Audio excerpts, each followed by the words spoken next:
Hello everyone, GoldenNova here. So these next few episodes are going to be a little out of left field since we're in a bit of a dry spell when it comes to new releases. So I'm going to take this opportunity to look over some older legacy support that we skipped over so we can find some fun new stuff to do with your bulk. And the first is another surprising addition from the recent Animation Chronicles set. Premiering in the May 2008 core set, Light of Destruction, Arcana Force is a theme piloted by the prodigious prognosticator turned callous cult leader, Sartorius Kumar. After being infected by the menacing Light of Destruction, for which the set is named for, he set out on a mission to eradicate all life on Earth. And for such a dread calling, Sartorius uses only the most menacing deck known to duelist or beast alike! Coin tossing. This is Arcana Force Explained.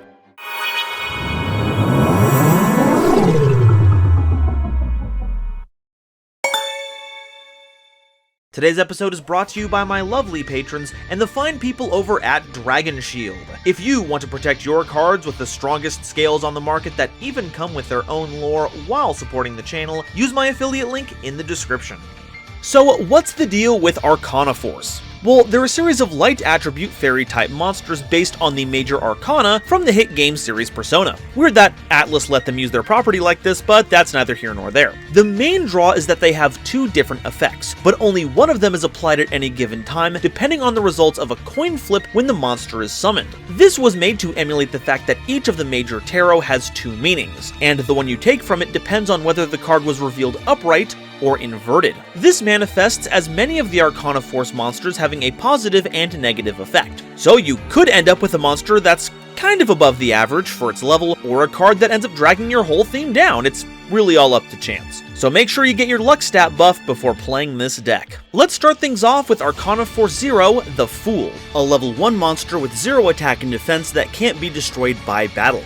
It can't be changed to defense position except by a card effect, and when summoned, you toss a coin, and this card gains the appropriate effect. If heads, negate your card effects that target this card and destroy them, and if tails, negate your opponent's card effects that target this card and destroy them. So despite the guidelines I provided earlier, Fool breaks a lot of the rules. It has effects independent of the coin toss, and for this one, the tails is the positive effect, which won't be the case for many of them moving forward. Also, their attack and defense stat are each equal to 1,000 plus their number, except here where it's just 0. The general idea would be to normal summon this, hopefully get the protection effect, then find a way to force this card to defense position so you have a monster that can't be destroyed by battle and can't be targeted. However, if you wanted an off-brand Spirit Reaper with all of the battle protection and none of the hand rips, you could just set this and you'd be fine. In fact, because it's flipped up by battle and not by being flipped summoned, it won't cause the coin toss to happen, meaning it's just an indestructible monster, making it a staple among schoolyard Yu-Gi-Oh back in the day. No fooling. Arcana Force 1, the Magician, is a level 4 monster with 1100 attack and defense. And for the coin toss, heads will give you an effect that makes Magician's attack become double its original attack for the rest of the turn anytime a spell card is activated. And for tails, your opponent gains 500 life points whenever a spell card is activated. Now, at first glance, if you're like me, this sounds incredible. Flip heads, activate a few spells, and you have a Titan on the battlefield, shooting past the 8k attack mark after only a few spells. But sadly, it doesn't double its attack, it makes its attack double its original. So every time the effect triggers, it always checks the same amount, 1100, and sets it to double that, 2200. This means we've got a potentially sizable normal summon, but isn't exactly going to crush the competition. And that's on top of the fact that, despite the name, this is still a fairy monster, so don't think you can pull off any spellcaster shenanigans. Some magician this turned out to be. Arcana Force 3, the Empress, yeah, we're going to be skipping a lot of numbers here, is a level 4 monster with 1300 attack and defense, and if you flip heads, each time your opponent normal summons or sets a monster, you can special summon an Arcana Force monster from your hand. And if you flip tails, each time your opponent normal summons or sets a monster, send a card from your hand to the grave. We do have some pretty big Arcana Forces that would otherwise take a lot of tributes, so having a way to fast track them is pretty nice. And if you get the flip, well, since it only triggers on normal summon or setting, unless you're up against a flu player, you'll have a whole turn to figure out how to get this off the field so you don't have to deal with the repercussions. Just like the monarchy to dodge their fiscal responsibilities. Arcana Force 4, the Emperor, is a level 4 monster with 1400 attack and defense, and if you flip heads on its summon, it gives all your Arcana Force monsters a 500 attack boost while on the field. And if you flip tails, it debuffs all your Arcana Force's attack by 500. So the good news here is that 500 isn't a small amount, so if you flip well, you're walking away with some beefy monsters. The bad news is that the opposite is also true, so flipping bad will lead to an emaciated looking field. And when it comes to stacking multiple of these to get a really big bonus, well, then you're about to get very familiar with the anthropic principle. Arcana Force 6, the Lovers, is a level 4 monster with 1600 attack and defense, and if you flip heads on its summon, it can count as 2 tributes for the tribute summon of an Arcana Force monster, and if you flip tails, you can't tribute summon Arcana Force monsters. Like I said previously, we've got some pretty big bodies, so Lovers can help mitigate the cost, on top of letting you be a bit more proactive with Empress. And while the tribute summoning restriction for a bad outcome sounds daunting, remember, we live in the extra deck age, so we can find any number of ways to get this off the board to make those. Heck, they even made it level 4. Pair it with some of our earlier examples, and you've got access to one of the best toolboxes in the game. I love how easy it is to dodge these penalties. Arcana Force 7, the Chariot, is a level 4 monster with 1700 attack and defense, and if you flip heads on summon, if this card destroys an opponent's monster by battle, you can special summon that monster to your side of the field. If you flip tails, your opponent gains control of this card. So hey, either you get a tiny Goyo, or you get nothing. This was another great schoolyard staple, because if you got the coin flip right, you could slap on some equip spells to this and just basically run your opponent's deck. Though if you flipped wrong, you'd rage that you bolstered your opponent's board while gaining nothing. But I think the most important part is that it has the coolest design, at least for the lower leveled Arcana Force. They're all vaguely alien themed, but this one's got those really cool laser nozzles and the grabby hands. It is awesome.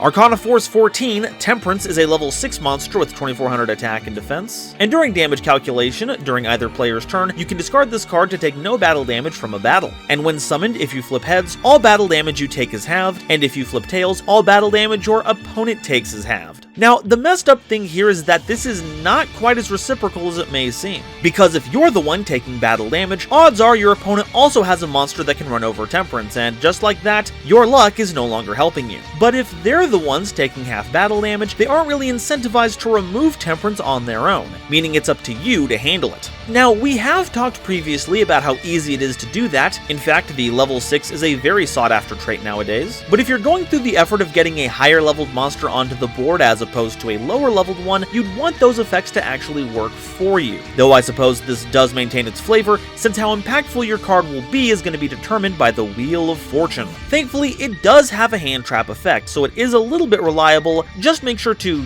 temper your expectations.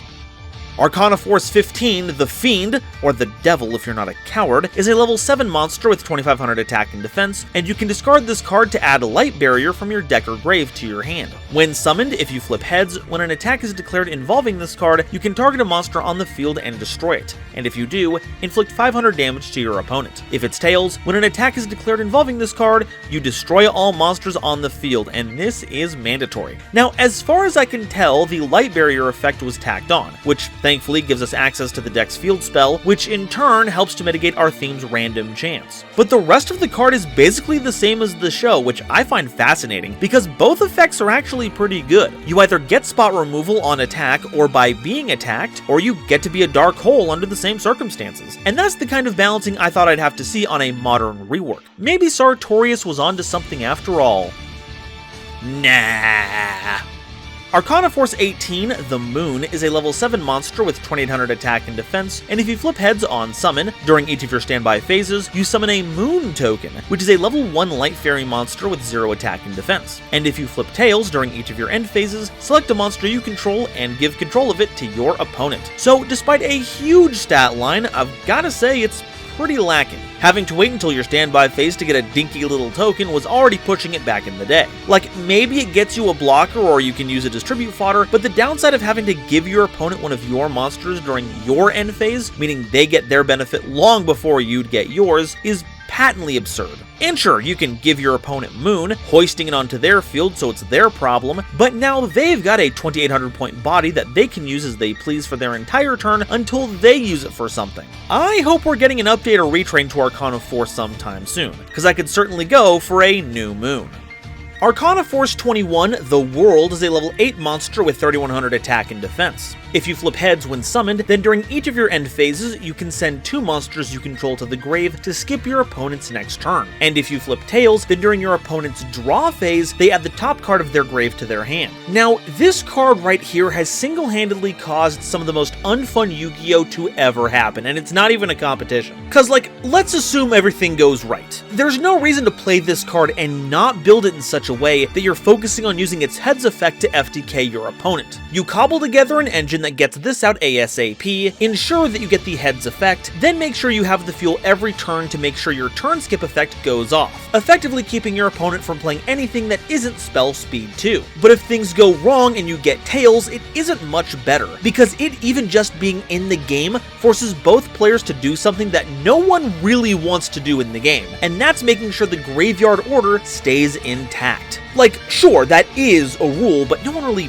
follows it. Everyone's rearranging things wherever they want without a care in the world. But if the world is in play, now you have to ensure that the graveyard is static, that cards don't change, and they pile up exactly the way they're supposed to, because its top card is now very, very important. Why do I even bother with this part? I mean, it's not complex or anything, but I know that all of you are making Zawarudo references on repeat ever since I started, and I lost you like a whole paragraph ago. Arcana Force EX, the Light Ruler, is a level 10 monster with 4000 attack and defense that can't be normal summoned or set, and must be special summoned from the hand by sending 3 monsters you control to the grave, and can't be special summoned by other ways. When this card is special summoned, if you flipped heads, when this card destroys an opponent's monster by battle and sends it to the grave, you can target a card in your grave and add it to your hand. And if you flip tails during either player's turn, when a spell or trap card or monster effect that targets this card is activated, this card loses exactly 1000 attack, and you negate the activation, and if you do, destroy it. This is another instance of an Arcana Force not necessarily having a negative effect, and for the cost, it better not. This means the way you use it will change every other duel, but it is still a 4000 attack beat stick that either recurs you a card, or has a Light and Darkness Dragon inspired protection effect, which is a nice bit of variance. And because it doesn't have any restriction on the kinds of monsters you need to send to the grave for this summon, you can use whatever you want, barring tokens since they can't go to the grave. You know, because it just had to be E-extra about it. Arcana Force EX, the Dark Ruler, is basically a palette swap of Light Ruler. It has the same stats and summoning condition, and when you flip heads on special summon, this card can make a second attack during each battle phase. But if it does so using this effect, change it to defense position during the end of the battle phase, and its battle position cannot be changed until the end of your next turn. If you flip tails, if this card is destroyed, destroy all cards on the field, which is, once again, mandatory. So it looks like we've got a slightly altered version of Fiend's Tail effect here, but now we've swapped out the heads effect from Light Ruler that gives us graveyard value to just attacking a whole bunch. And to be fair, this does mean it represents 8,000 points of damage. And even though it locks you into defense for a while, if they manage to survive it, it's still Hamon-sized, so it's not getting run over anytime soon. But you can really tell that the designers were running out of ideas at this point, and they haven't even filled out the entire roster. Would you classify Dark Ruler as an Echo Fighter? Alright, that's all of our monsters, now it's time for the spells and traps. Arcana Reading is a normal spell card that has you tossing a coin to determine the effect. If you have Light Barrier in your field zone though, you can choose the effect instead. If you flip heads, you can add any card with a coin flipping effect from your deck to your hand, except a copy of this card. And if you flip tails, your opponent can add any card from their deck to their hand. And you can banish this card from your grave to, immediately after this effect resolves, normal summon an Arcana Force monster from your hand. This is one of the newer pieces of support, and I mean, this is pretty funky. It gets you all your Arcana Force monsters, but also some fun things like any number of Barrel Dragons, Misjudge, BES Covered Core, Time Wizard, and our good friend, Scion the Valence Archer. But if you play it outside of Arcana Force and activate this without the presence of Light Barrier, you run the risk of giving your opponent, anything. The consistency boost is nice, and gaining extra normal summons ain't that bad, but you're normal summoning the Magician, okay? It's not exactly raising your deck ceiling. It also looks like Sartorius is trying to get us into concentration dueling, and honestly, I feel like that's the only format he could ever win in. Light Barrier is a field spell card, and during your standby phase, you toss a coin. If the result is tails, the following effects are negated until the next standby phase. However, this does mean you get all the effects when this card is activated, and chance only factors in during that next standby phase, which is kinda cool. Its effects are, when you summon an Arcana Force monster, you choose which effect is applied without tossing a coin, and if an Arcana Force monster destroys an opponent's monster by battle, you gain life points equal to the destroyed monster's original attack. Okay, I thought I was only gonna make one JoJo reference the entire script, but this is basically Funny Valentine's D4C by controlling fate. That observation aside, you can kinda see how this is integral to how the deck functions. The life point gain is nice, but ensuring you don't whiff your coin tosses is essential to keeping your momentum. And thankfully, you get a whole turn for free because it doesn't start having you toss Washingtons for a whole turn. And now that we have the Fiend to help us search this, you can effectively run 7 copies of it, if we include terraforming. However, it also makes the world locks that much more accessible because now you can ensure you land on the FDK effect, so I'm not too happy that this lowers the combo's barrier of entry. Arcana Call is a normal trap card that selects an Arcana Force monster you control. Remove from play an Arcana Force monster from either player's grave, a rather bold choice assuming that the Arcana Force mirror is a possibility, and until the end phase, the selected monster's effect becomes the removed monster's effect for the same coin toss result. I assume this means same coin toss results of the selected monster, which means if you flip tails, you can only apply tails effects with Arcana Call. That might give you the impression that Arcana Call is basically useless, but remember that we do have several monsters that have a positive tails effect. And when it's good, it's really good because some of our effects are really bonkers. Like, you can banish the world on a heads flipped Arcana Force to try and scum that extra turn, then try to establish the world again next turn. There's also some funny stuff like springing Empress's free summon effect, Magician's attack doubling, or even Fiend's everything, which itself will easily be in the grave because you're going to discard it for your field spell. Honestly, not too terrible of a card, even if it does require some awkward setup. It's not a great card, but I certainly wouldn't call it a bad one. Reversal of Fate is a normal trap card that selects an Arcana Force monster you control, and that monster's effect is now treated as the opposite coin toss result. This is our big insurance policy against fate. If you don't like the effect you happen to get, Reversal will swap it over for you, all at the cost of just a single trap card. Heck, it can even change the effects of ones that don't really have a negative side just to change the application of the monster. If you're already dedicated to running the deck, you might as well play a few copies, but I just wish it didn't have so many eyes. Like, look, I know I messed up the coin toss, you don't have to give me that judging look, okay?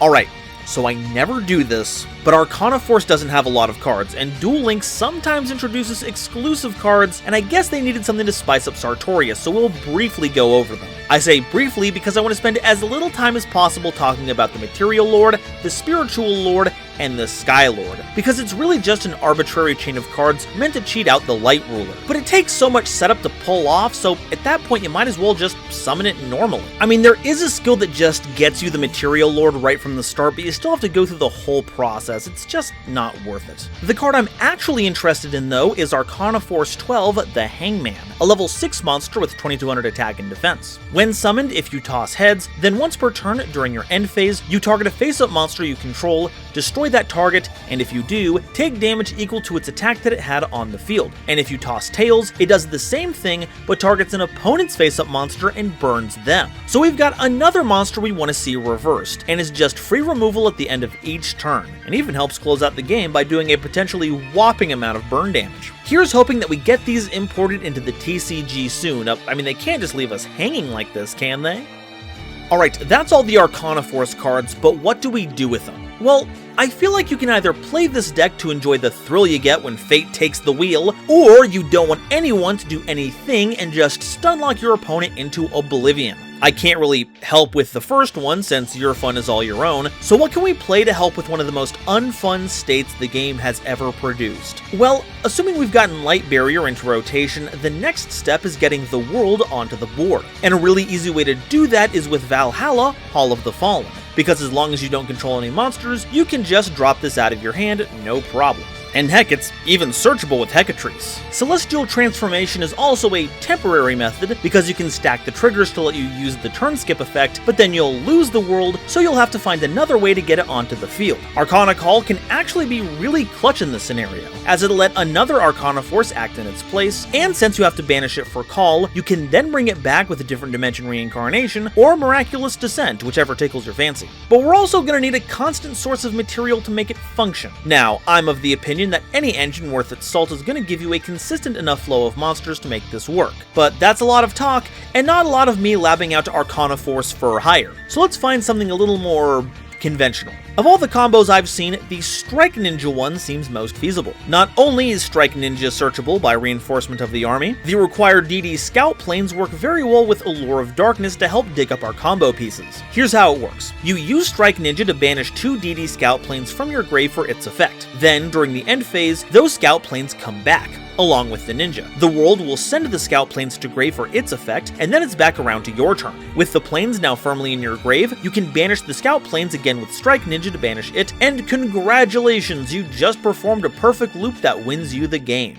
As for other support cards, you could play Second Coin Toss, but you already have Light Barrier. What's the point here? Archlord Christia also isn't a terrible idea. I mean, our deck is full of fairy monsters, and giving ourselves as many turns as possible to find a win con seems right up our alley. Creature Swap is also a very funny inclusion in this deck. This kind of happens in the anime too, where Sartorius shuffles off his negative cards onto his opponent so they can deal with the consequences, and with Creature Swap we can do kind of the same thing. Botch the Empress summon?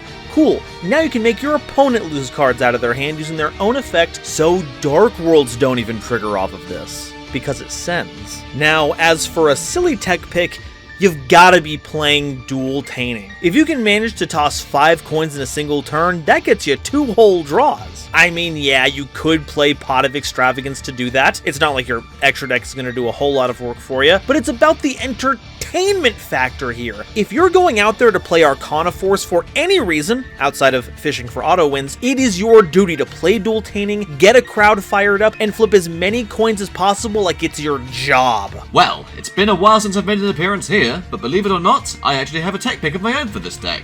Righty Driver. When you've been tinkering with a Sarctic for as long as I have, you tend to learn a thing or two about the tricks that your engines can do.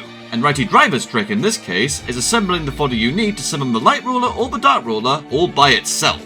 Here's how it works. You normal summon Righty Driver, using its on-summon effect to summon Lefty Driver from the deck, but decline to use Lefty's effect to increase its level. You sync your Driver twins into Goyo Defender, and since you only control Earth Warrior Synchro monsters at this point, you can use Defender's effect to summon another copy out of your extra deck, then use the second Defender to summon a third. And just like that, you have 3 monsters to feed to one of your rulers. Or overlay them into a Shuriken. Your call. And that's all I have to say about Arcana Force. I can't ever recommend you pick up this deck aside from just having a goof, but with the smattering of support we've seen recently, it might be prudent to keep an eye out for more support. Maybe we'll get the core set treatment, and Coin Toss Turbo will unseat the modern meta with untold amounts of variant value.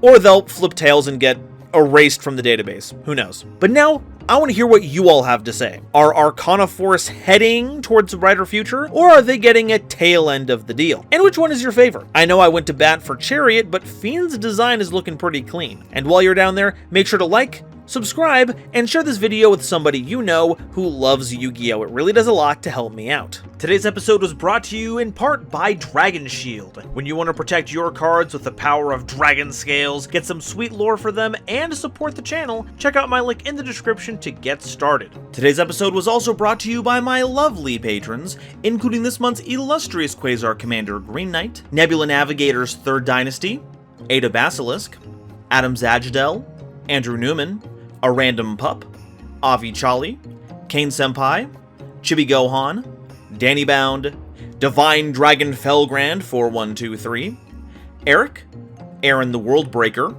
Frankie, Genesis Yu-Gi-Oh, Gloomba 331, Great Big Pillock, Hairbear, Harry the Ominous Benefactor, Howling Zangetsu, Iskander 711, John, Jordan, Julius Sneezer, Mana Charge, Marluxia's a Girl, Nathan Vig, Panther J, Rebel King Lucifer, RJ the Jank Monarch, Sammy Haim, Sir Knight JCB, Skybuster Leo, Sophie, apparently, the Fresh Prince of Con Air, the Wizard Moose and Xander Wolfensberger, Cosmic Crusaders Almento 5010, Ariel Kersey, Bear Sharktopus Studios, Beluga Masta, Blue Gem, Chaz Ghost, Chris Kessler, Drachenwald, Emony, Eva Padilla, Herbal D, In the House Like Carpet, Inblink, Gesture Designs, Kale the Dragon, Carp, Kevon Public, King Scarlet Yu-Gi-Oh!,